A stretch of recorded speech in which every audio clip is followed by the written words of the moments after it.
Welcome back into Steelers Latest, your daily spot for all news and information related to your Pittsburgh Steelers. And we got a big news today on the Rodgers front. Not really the most massive, but still big news. He went on the Pat McAfee show earlier today and told everyone he'll play for $10 million.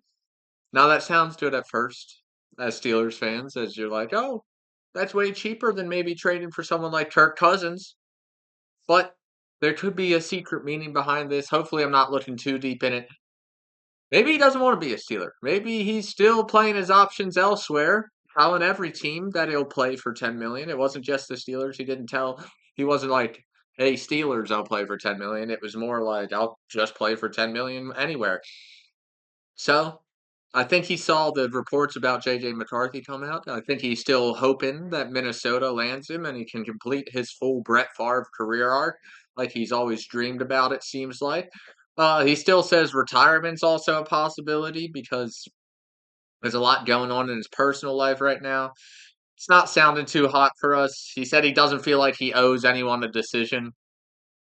I mean, you're a player and you're getting overpaid to play football. So, I mean, football brings in a lot of money because of viewership and all, but when it comes down to it, you're playing a sport, you're getting paid millions of dollars. The least you can do for the fans out there is be quick on your decision making when it comes to this. It seems like your terms are pretty easy to reach. So I don't know why it's so hard for you to come to a decision. I know you got a lot going on in life right now, but it's his life now, as he said. So his life, his rules.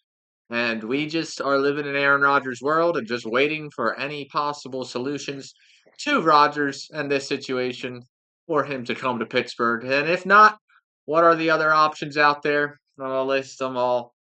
Once again, you can trade for Kirk Cousins, trade for another quarterback. Right now, Kirk Cousins seems to be the only one really on the market. Uh, so that's always an option. $27.5 million next year. And then you still got to pay, I think, 2 more years of that $160 million contract. So I'm not too interested in Kirk Cousins in the draft. There's a couple options there.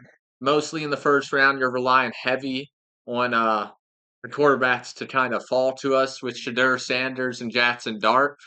At this point, I'm cool with either because we need another quarterback in the facilities right now because Rudolph is currently the starter.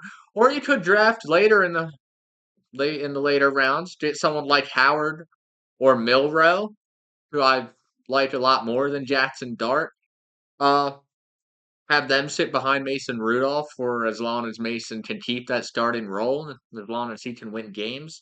And then you see what one of them has on the pro level, and you see if Milrow and Howard could develop a little bit and the next face of the franchise. And here is my sneaky third option outside of this year, playing all the way throughout next year. The secret third option, you completely don't draft a quarterback. You ride with Mason Rudolph. You trade TJ Watt and maybe a couple other of our valuable pieces, and you tank for Archie Manning. Is that gives you the face of the franchise for sure, probably next year.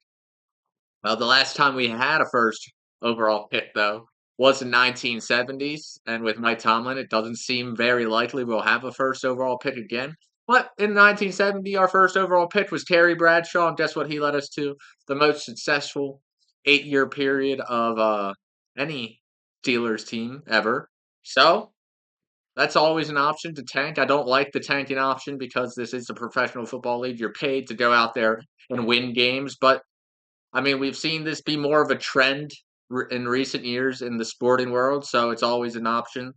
Once again, that's my least favorite. I like us having our winning seasons. I like Tomlin's record of the streak of winning seasons continuing, but sometimes things must come to an end, and that could land us the future of our franchise and make us a top echelon team once again.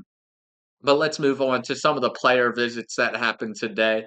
As Texas running back Jaden Blue came to town with Kyle McCord and Justin Wally.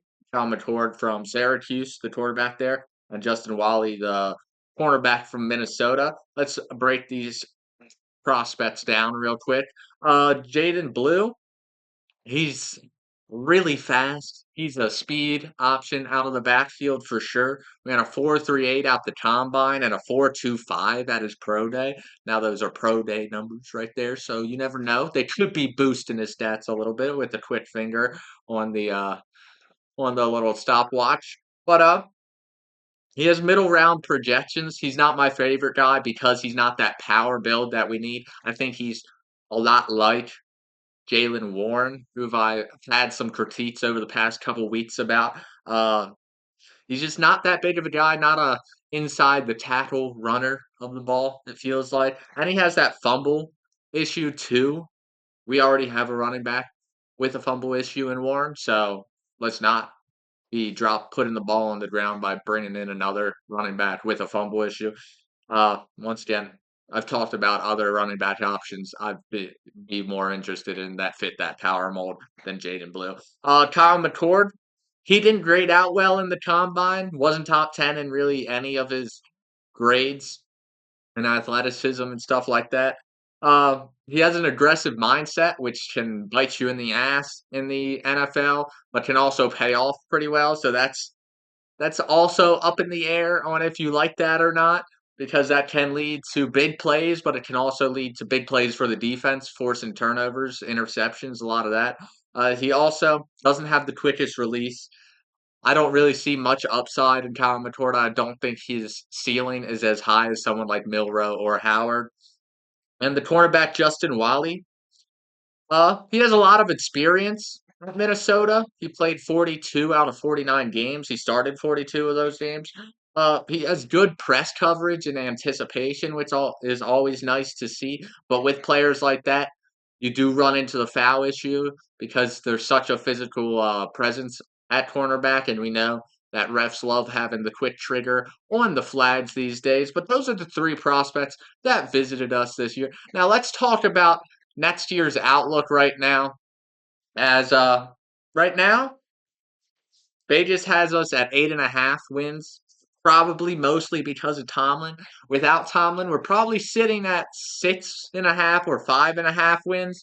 If Tomlin doesn't have that streak of consecutive winning seasons, I think Vegas would definitely be hating on us a lot more. We have a 6,500. We're plus 6,500 with our chances to win the Super Bowl. So basically, no shot at all if you're going based off of Vegas, and I think pretty reasonable. Don't have a quarterback, and we have an 8.2% chance to make the playoffs.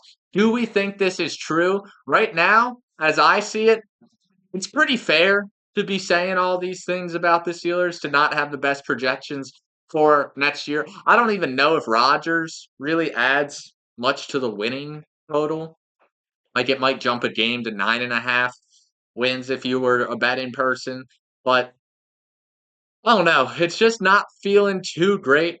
I don't want to say the season's lost already because the draft hasn't happened yet. And you never know what happens in the draft. It's way too early to project what could happen next year. But at this point,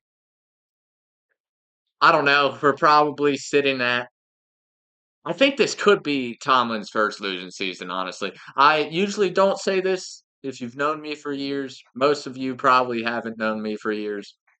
I'm always a ride or die Steelers to the Super Bowl. But this year, feeling a little different, feeling like there's not a lot of plan. There's not a plan in place, it feels like right now. So it's very disheartening for us Steelers fans out there. But we can only hope things change as draft time approaches and through the draft. Hopefully, we get that quarterback of the future. Hopefully, we get a veteran quarterback. Just hopefully, we fill that quarterback room up. Because right now, with the outlook in the quarterback room, the outlook of next year is looking very bleak. But that has been this episode of Steelers Latest. I hope you all enjoyed. I've been your host, Cole Denis, and I will see you tomorrow.